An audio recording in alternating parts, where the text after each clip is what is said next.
Visakha central జైలుకు వెళ్లిన హోంమంత్రి అనిత ఒక్కసారిగా అవాక్కయ్యారు. జైల్లో అడుగు పెట్టగానే హోంమంత్రి అనితకు ఏకంగా గంజాయి మొక్క స్వాగతం పలికింది. గంజాయి మొక్కను చూసి హోంమంత్రి ఖంగు తిన్నారు. ఇక్కడికి గంజాయి మొక్క ఎలా వచ్చిందని జైలు అధికారుల్ని గట్టిగా నిలదీశారు. విశాఖ సెంట్రల్ జైల్లో ఫోన్ కనిపించిందన్న ఆరోపణలు వస్తూ ఉండడంతో స్వయంగా హోంమంత్రి ఇవాళ తనిఖీలు చేపట్టారు. జైల్లో కలయ తిరుగుతున్న సమయంలో హోంమంత్రి అనితకు ఒక గంజాయి మొక్క కనిపించింది. విశాఖ జైల్లో గంజాయి సరఫరా జరుగుతుందనే ప్రచారానికి ఈ గంజాయి మొక్కే ఇప్పుడు సజీవ సాక్ష్యంగా నిలుస్తోంది. జైల్లో గంజాయి సరఫరాపై విచారణ జరుగుతుందన్నారు హోంమంత్రి అనిత. గంజాయి సరఫరా వెనుక జైలు సిబ్బంది ప్రమేయం ఉంటే కఠిన చర్యలు తప్పవని హెచ్చరించారు. జైల్లో జరుగుతున్న ఘటనలపై కమిటీ వేశామన్నారు. ఈ కమిటీ నివేదిక రాగానే బాధ్యులపైన చర్యలు తీసుకుంటామని హెచ్చరించారు. ఇదే జైల్లో ఏళ్లకేళ్లుగా విధులు నిర్వర్తిస్తున్న ఉద్యోగుల్ని కూడా బదిలీ చేస్తామన్నారు. మరోవైపు విశాఖ సెంట్రల్ జైల్లో సెల్ ఫోన్ కనిపించడంపై కూడా హోంమంత్రి అనిత సీరియస్ అయ్యారు. ఏ ఖైదీ సెల్ ఫోన్ వినియోగించారు, ఎవరికి ఫోన్ చేశారనే దానిపై ఎంక్వైరీ చేస్తున్నామన్నారు. ఎవరికైతే ఫోన్ చేశారో అవతలి వ్యక్తి కూడా కోర్టుకు రాక తప్పదని హెచ్చరించారు హోంమంత్రి అనిత.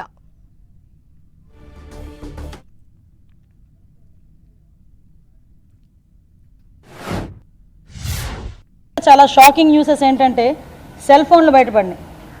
అంటే సెల్ ఫోన్లు కూడా వాళ్ళు యూజ్ చేసే పరిస్థితులు వచ్చినప్పుడు మేము కంపల్సరీగా ఎంక్వైరీ చేసుకోవాలి. ఎంక్వైరీలో ఎవరైనా తప్పు చేశారన్న సంగతి తెలిస్తే కనుక వాళ్ళని పనిష్మెంట్ ఇచ్చుకునే పరిస్థితి రావాలి.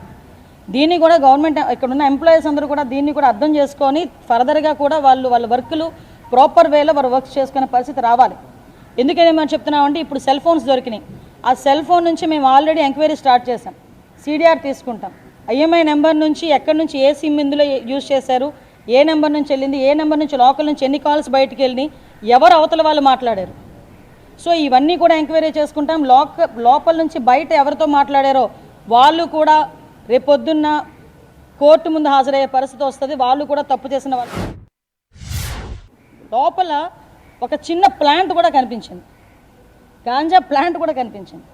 అంటే ఈరోజు మేము చెప్తుంది ఏంటంటే మా డిపార్ట్మెంట్ ఎంత క్లియర్గా వర్క్ చేస్తుంది ఈరోజు. అంటే ఎక్కడా కూడా ఒక ఇంచును కూడా వదలకుండా చాలా క్లియర్ కట్గా వారి సర్వేలెన్సెస్లో పెట్టుకొని అటువంటి సిచ్యువేషన్స్ ఏమీ రాకుండా ఈరోజు అంతా పగడ్బందీగా చేస్తున్నాం. పగడ్బందీగా చేస్తున్న సందర్భంలో కొంతమందికి ఇది ఇబ్బంది రావచ్చు, కొంతమందిని ట్రాన్స్ఫర్ చేయాల్సిన పరిస్థితి రావచ్చు, కొంతమందిని సస్పెండ్ చేయాల్సిన పరిస్థితి కూడా రావచ్చు.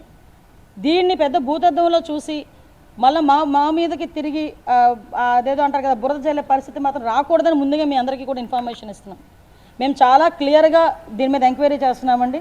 ఎక్కడ ఏ పొరపాటు జరిగినా కూడా ఎవరిని కూడా ఉపేక్షించే పరిస్థితి లేదు. ఆ ఎంప్లాయీస్ అయినా కూడా నేను ఇప్పుడే ఎంప్లాయీస్ అందరికీ కూడా చెప్పి వచ్చాం. విశాఖ సెంట్రల్ జైల్లో హోంమంత్రి అనిత పర్యటించారు. ఈ సందర్భంగా ఆవిడ చాలా కీలకమైనటువంటి వ్యాఖ్యలు కూడా చేయడం జరిగింది. మరిన్ని అప్డేట్స్ తెలుసుకుందాం. మా ప్రతినిధి జార్జ్ మనకు అందుబాటులో ఉన్నారు. జార్జ్.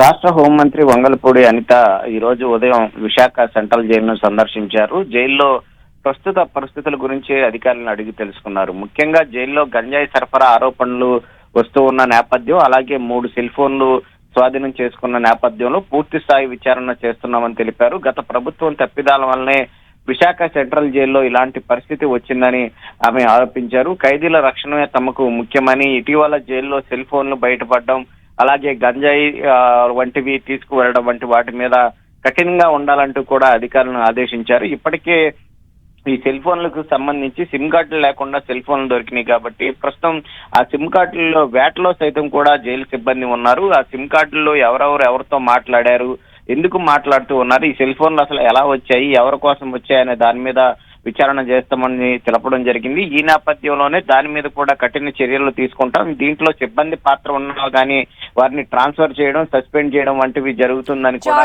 ఆమె తెలపడం జరిగింది. అయితే జైల్లో గంజాయి మొక్క కూడా, అంటే ఆమె విశాఖ జైల్లో పర్యటిస్తూ ఉన్న నేపథ్యంలో జైల్లో గంజాయి మొక్క కూడా కనిపించి ఉండడంతో విధులు సమర్థవంతంగా నిర్వహించకపోతే సిబ్బంది మీద చర్యలు తీసుకుంటామని చెప్తున్నారు. ఎందుకంటే ఇటీవల కాలంలో ఈ గంజాయి వినియోగం ఎక్కువగా ఉన్న నేపథ్యంలోనే దాని ద్వారానే ఆ మొక్క వచ్చినట్టు ప్రాథమికంగా అయితే భావిస్తూ ఉన్నారు. జార్జ్, స్వయంగా హోంమంత్రి అనితే సెంట్రల్ జైలు లోపల ఇలా గంజాయి మొక్కను మేము ఐడెంటిఫై చేశాము అని చెప్పడాన్ని మనం ఎలా అర్థం చేసుకోవాలి? అంటే గతంలో విశాఖ సెంట్రల్ జైలు పైన వచ్చినటువంటి ఎలిగేషన్స్ అన్నిటికీ కూడా ఈ రోజు హోంమంత్రి పర్యటన తర్వాత అవన్నిటిపైన కూడా ఒక రకమైనటువంటి అంటే ఆ ఎలిగేషన్స్ కరెక్టే అనేటువంటి విధంగా కూడా ఉన్నది కదా. ఖచ్చితంగా. ఎందుకంటే ఇటీవల కాలంలో గంజాయి వినియోగం ఎక్కువగా విశాఖ సెంట్రల్ జైల్లో ఎక్కువైందని ఆరోపణలు వస్తూ ఉన్నాయి. ఈ నేపథ్యంలోనే గతంలో పనిచేసిన సూపరింటెండెంట్ సైతం కూడా మీద ప్రభుత్వం చర్యలు తీసుకుంది. ఈ నేపథ్యంలో కొత్తగా వచ్చిన జైలు అధికారులు విస్తృతంగా తనిఖీలు చేపడుతున్నారు. ఒక రకంగా చెప్పాలంటే విశాఖ సెంట్రల్ జైలు మొత్తాన్ని కూడా ఒక సెర్చ్ ఆపరేషన్ అనేది కొనసాగుతూ ఉంది. ఈ సెర్చ్ ఆపరేషన్ లోనే ఇటీవల కొన్ని బయటపడ్డాయి. ఎందుకంటే ఫార్మసిస్ట్ ఒక క్యారేజీ బాక్స్ లో గంజాయి తీసుకువెళ్ళడం గుర్తించడం జరిగింది. అక్కడ చూస్తే ఆ బాక్స్ విప్పి చూస్తే దాంట్లో గంజాయి ఉంది. ఒక కేసులో శిక్ష అనుభవిస్తూ ఉన్న ఒక వ్యక్తి తన ఇంటి వద్ద గంజాయి ఎక్కడ పెట్టాడు అనేది చెప్పిన నేపథ్యంలో ఆ గంజాయిని తీసుకొచ్చి అతనికి అప్పచెప్పడం జరిగింది. మరికొన్ని ఘటనలు చూసుకున్నట్లయితే కనుక జైలు గోడల వద్ద ఎక్కడైతే ఏ బ్లాకుల వద్ద అయితే ఖైదీలు పనిచేస్తూ ఉంటారో ఆ ఖైదీలు బ్లాకుల వద్ద సైతం కూడా ఈ గంజాయి ఇది గోడ మీద నుంచి విసిరివేయడం వంటివి అలాంటివన్నీ చూడడం జరిగింది. ఈ నేపథ్యంలోనే ఇక్కడ గంజాయి మొక్కల సైతం కూడా పెరగడం ఆమె గుర్తించడం జరిగింది. ఎందుకంటే ఈ గంజాయి వినియోగం ఎక్కువగా జరుగుతూ ఉన్న నేపథ్యంలోనే ఈ గంజాయి మొక్కల సైతం కూడా అక్కడ పెరిగిన నేపథ్యంలో ఆమె ఆగ్రహం వ్యక్తం చేశారు. త్వరితగతిన ఇలాంటి గంజాయి నివారణ అనేది ఖచ్చితంగా చేయాలంటూ కూడా జైలు అధికారికి చెప్పడం జరిగింది. Right George.